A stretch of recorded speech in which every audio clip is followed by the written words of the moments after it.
ingin mengganti atau melengsarkan pemerintahan presiden atau wakil presiden atau presiden dan atau wakil presiden sekalian. Apakah itu sudah dapat dikategorikan makar? Apa boleh ganti pemerintahan sebelum waktunya? Oh boleh. Apakah itu konstitusional? Konstitusional. Tapi asal jangan melakukan hal-hal yang melanggar pasal 91 191 KUHP.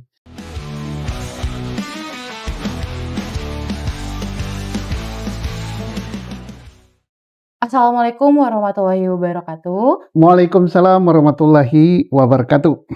Baik lagi Pak, kita di podcast Susno 2G Channel. Bagaimana Pak belakangan ini? Sehat Pak? Alhamdulillah. Alhamdulillah sehat walafiat karena masih musim hujan ya gini-gini aja. Iya. Pak, akhir-akhir ini tuh di media sosial tuh banyak sekali yang berseliweran seruan yang disampaikan oleh kritikus-kritikus, pengamat, Heeh.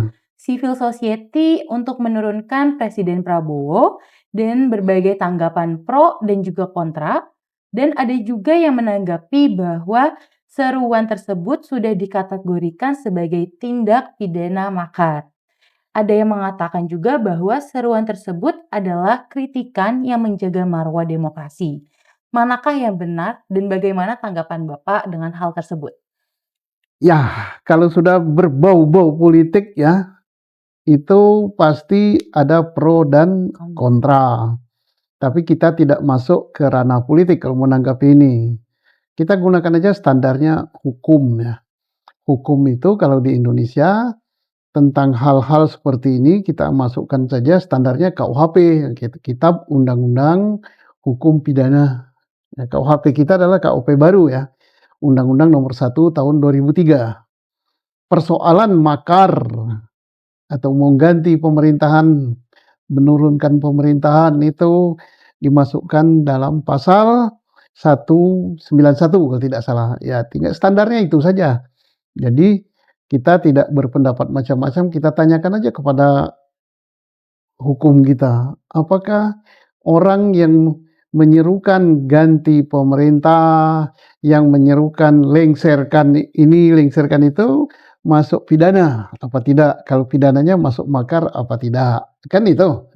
Mari kita buka pasal 191 ya 191 KUHP baru kita. Masuk nggak gitu ya, unsurnya apa? Ya unsurnya kan setiap orang, siapa saja warga negara Indonesia boleh, warga negara lain boleh. Yang maksudnya kan ingin mengganti atau melengsarkan pemerintahan presiden atau wakil presiden atau presiden dan atau wakil presiden sekalian.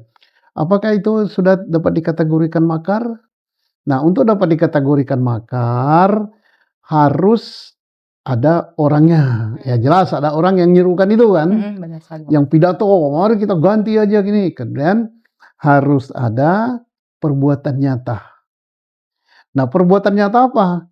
Ya sudah mengumpulkan orang, mempersenjatai orang, sudah ngapa-ngapain lah.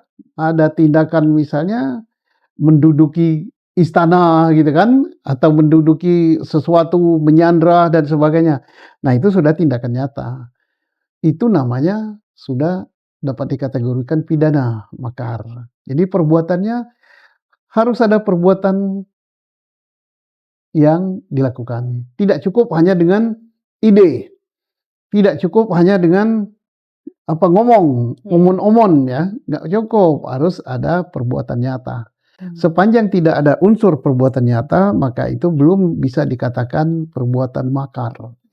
Nah, timbul pertanyaan, apakah boleh orang berbicara tentang ganti pemerintahan, ganti ini? Oh boleh, boleh-boleh saja. Apa boleh ganti pemerintahan sebelum waktunya? Oh boleh. Apakah itu konstitusional? Konstitusional, walaupun misalnya pemerintahannya usianya 5 tahun tapi belum sampai 5 tahun diganti. Bisa nggak? Bisa, boleh, konstitusional, konstitusional.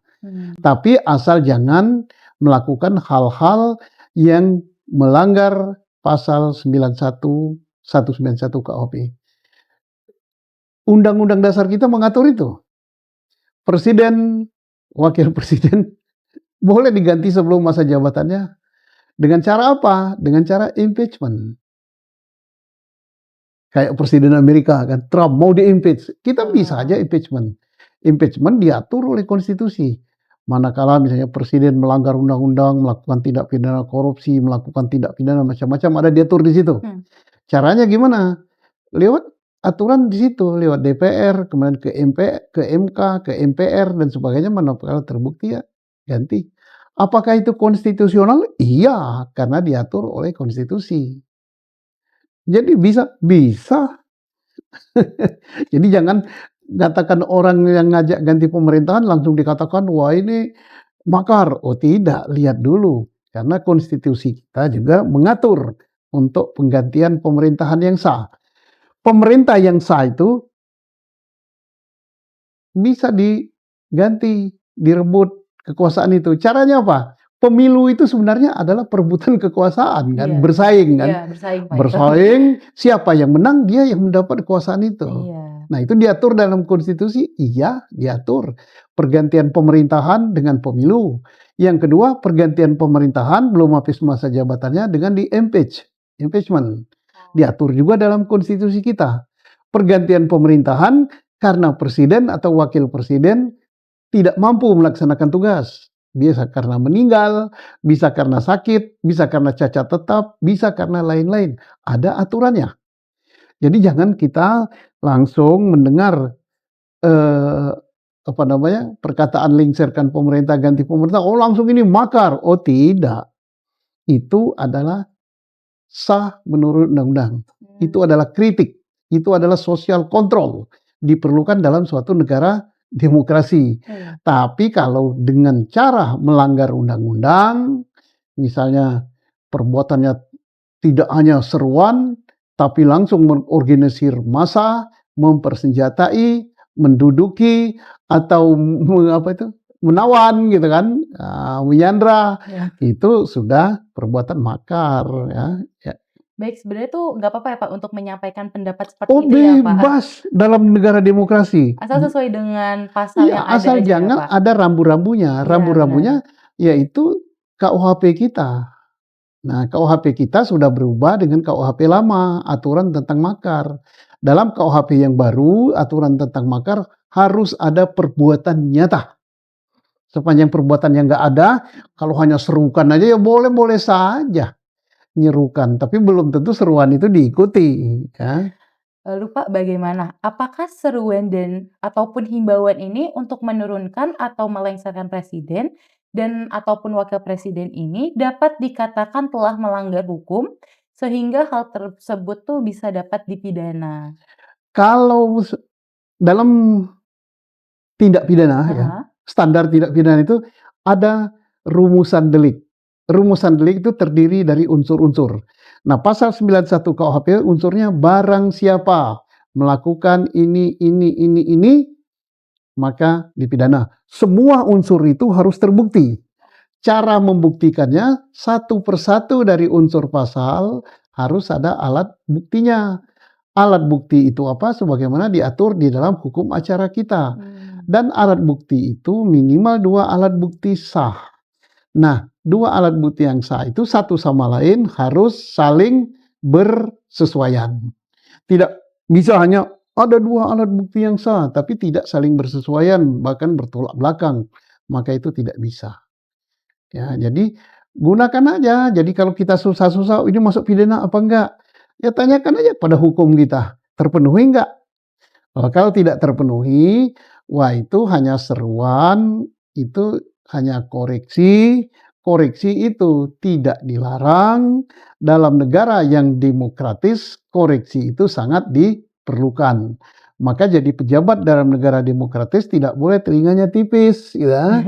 Tipis, gampang merah, gampang marah, nggak boleh. Koreksi itu adalah obat dalam negara demokratis. Jadi jangan sampai misalnya dalam pidato saya siap dikoreksi.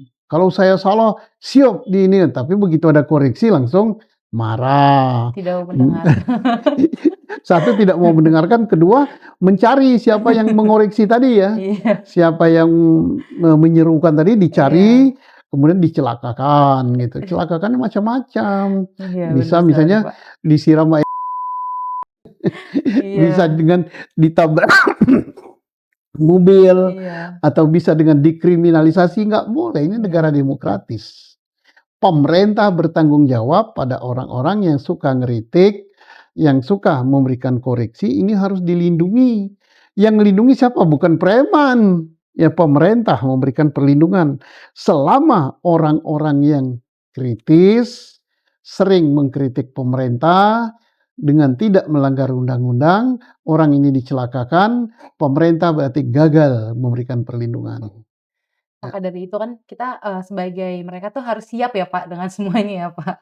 Ya pemerintah yang harus siap. Kalau ada orang yang kritis misalnya, Heeh. oh kita lihat misalnya ketua BEM siapa, UGM ya, Iya, oh heeh. dia kritis gini-gini. Pemerintah harus siap melindungi dia. Iya, benar. Jauh hari sebelumnya polisi, Intel harus melindungi si siapa namanya, Tio Oh ya. ya, Tio, Pak. Tio harus dilindungi. Nah Mhm. kalau di civil society lainnya siapa? Misalnya Pak Ferry Amsari, terus Bahrawi, Iya, siapa itu. banyak. Nah kan itu harus dilindungi.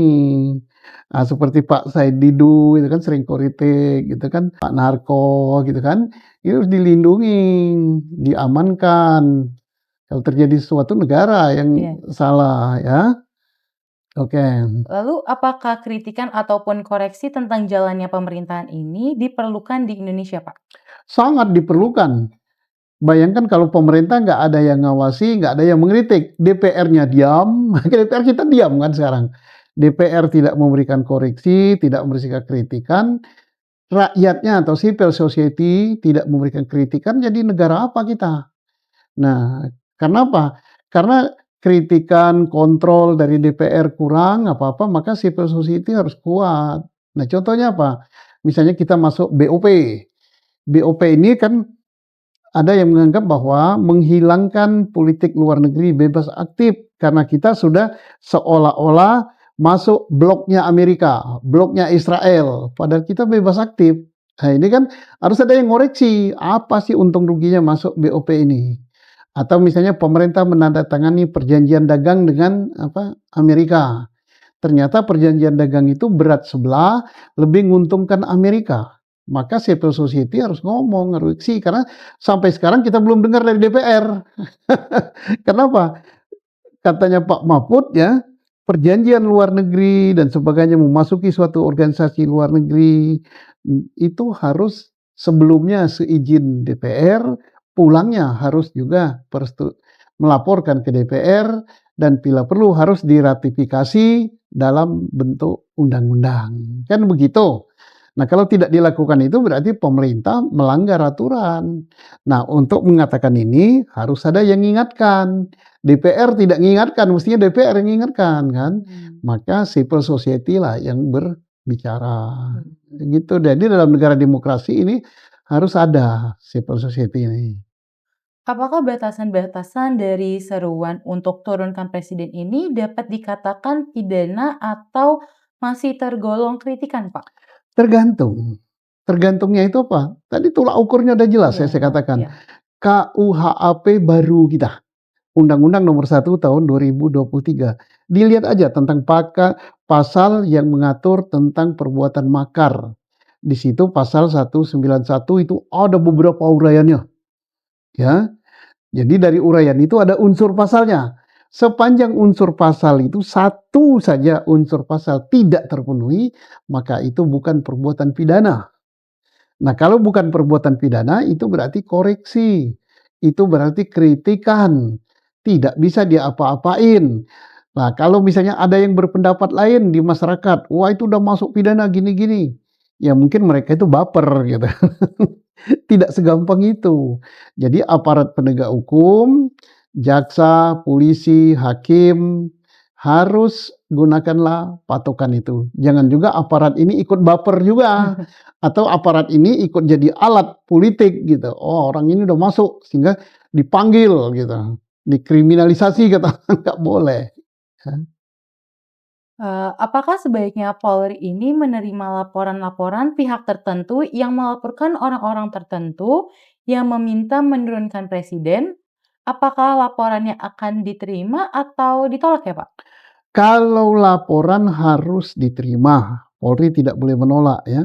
Diterima, dipelajari, makanya Polri kan punya intel. Polri punya kewenangan menyelidiki.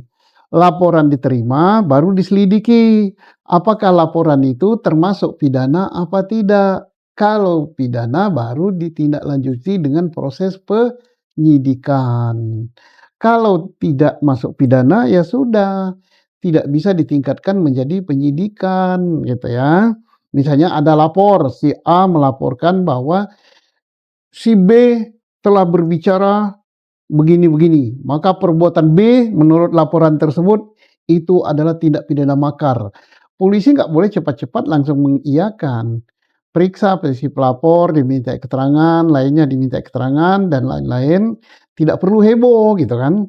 Setelah tidak terbukti unsurnya, misalnya unsur perbuatan nyatanya tidak ada, ya sudah, berarti polisi tidak perlu meningkatkan menjadi penyidikan.